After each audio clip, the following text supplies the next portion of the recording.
రీసెంట్గా యూఎస్ఏలో మీరు talent hunt పెట్టారు, అది ఇందులో భాగమేనా? అక్కడ నుంచి ఎలాంటి ఎంట్రీస్ వచ్చినాయి మీకు? అక్కడి నుంచే మొదలు పెట్టానుగా.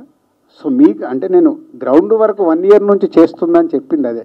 సో ఎక్కడెక్కడ ఏమేమి ఉన్నాయని ఐడెంటిఫై చేసుకొని ఈ ప్లాట్ఫామ్ ఎలా ఉండాలి అని వర్కౌట్ చేసుకొని రెడీ చేసి పెట్టాం. సార్, గేమ్ చేంజర్ నుంచి పాన్ ఇండియా వైపు వెళ్తున్నారు మన బ్యానర్ నుంచి. సో జటాయువు మీరు ఇందాక అన్నారు ఆ ప్రాజెక్ట్ నేను చూసుకోబోతున్నానని. సో అది ఏ రేంజ్ స్కేల్లో ఉండబోతుంది, ఎంత బడ్జెట్తో ఉండబోతున్నా సినిమా? బడ్జెట్లో అన్నప్పుడు తెలియదు, ముందు నేను కథ ఫుల్ ఫ్లెడ్జ్గా డైలాగ్ వర్షన్తో సహా స్క్రిప్ట్ రెడీ చేసి పెట్టాం.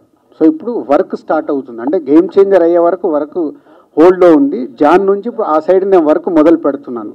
సో వర్క్ మొదలు పెట్టినప్పుడు దాన్ని ఏ స్కేల్ అంటే బిగ్ స్కేలే. సో విఎఫ్ఎక్స్ బేస్డ్ సినిమా, అది బిగ్ స్కేల్గానే ఉంటుంది అది. సార్ గతంలో నేను ఇక్కడ సార్ వెంకట్. సో ఇప్పటి వరకు ఫన్ లేదు, వెంకట్ రాగానే ఫన్ వచ్చేసి.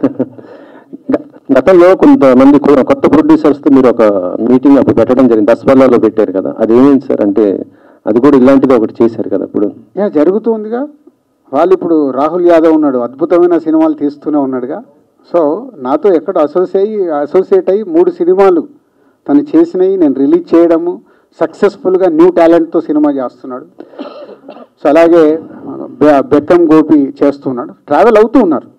అయితే ఇప్పుడు చాలా సినిమాలు కొత్త వల్ల అంటే సినిమాలు రావడం జరిగింది, అవి రిలీజ్ లేకపోతే కాని పరిస్థితి చాలా ఉన్నాయి. అంటే మీరు ఇలాంటి ఇప్పుడు దిల్రాజు డ్రీమ్స్ అనేది పెట్టారు, అట్లాగనే ఒక ఓటీటీ ప్లాట్ఫామ్ లాంటిది ఏదన్నా ఒకటి క్రియేట్ చేస్తే అలాంటి కొత్త సినిమాలు థియేటర్లో రిలీజ్ చేయని ఇట్లా ఓటీటీకి రావడానికి మీకు అంటే దీని ద్వారా ఏంటంటే మీరు ఏదైతే ఎంకరేజ్ చేయాలనుకుంటున్నారో అది ఎంకరేజ్మెంట్ వాళ్ళకు కూడా అవకాశం ఉంటుంది కదా ఓటీటీ పెడితే. ఇప్పుడు 2-3 తెలుగులో ఉన్నాయి, కానీ పర్ఫెక్ట్గా సినిమాల పైన కంటెంట్ లేదు. కంటెంట్ ల్యాబ్లలో నాకు తెలిసి ల్యాబ్లలో ఉండిపోయినటువంటి. ఓటీటీ అనేది అంత ఈజీ ప్లాట్ఫామ్ కాదు, మనం అనుకొని టప్మన్ క్రియేట్ చేయడానికి. దానికి ఒక పెద్ద అంటే ఇన్వెస్ట్మెంట్ సైడ్ కానీ. సో మళ్ళీ అల్టిమేట్ సినిమా అంటే ఏంటి, ఎప్పుడు చెప్తుంటాను, డబ్బు పోగొట్టుకొని మనం పని చేయకూడదు కదా. డబ్బు సేఫ్ అని ఉండాలి, ప్రాఫిట్ అని ఉండాలి. ఇయర్లీ బ్యాలెన్స్ షీట్ చూసుకున్నప్పుడు ఎంతో కొంత ప్రాఫిట్ ఉంటేనే మాకు ఎనర్జీ ఉంటుంది పని చేయాలని. మొన్న నీకు చెప్పినా కదా నీ రెమ్యునరేషన్ గురించి ఏదో టాపిక్ వస్తే, గ్రోత్ అనేది ఇంపార్టెంట్. ఇప్పుడు మొన్ననే ఇదే ప్రసాద్ ల్యాబ్లో ఆహా వాళ్ళు వెబ్సైట్ పెడుతున్నాము, కథలు కావాల్సిన వాళ్ళు కథలు తీసుకురండి అని చెప్పి వాళ్ళు న్యూ టాలెంట్ పెట్టారు. ఇప్పుడు మీరు ఆహాకు పోటీయా లేకపోతే ఇద్దరు కలిసి ఏంది మీ ఆలోచన? అసలు ఆహా వాళ్ళు అడిగింది జస్ట్ వాళ్ళు స్టోరీ, దాని గురించి స్టోరీ రైటర్స్ స్టోరీ.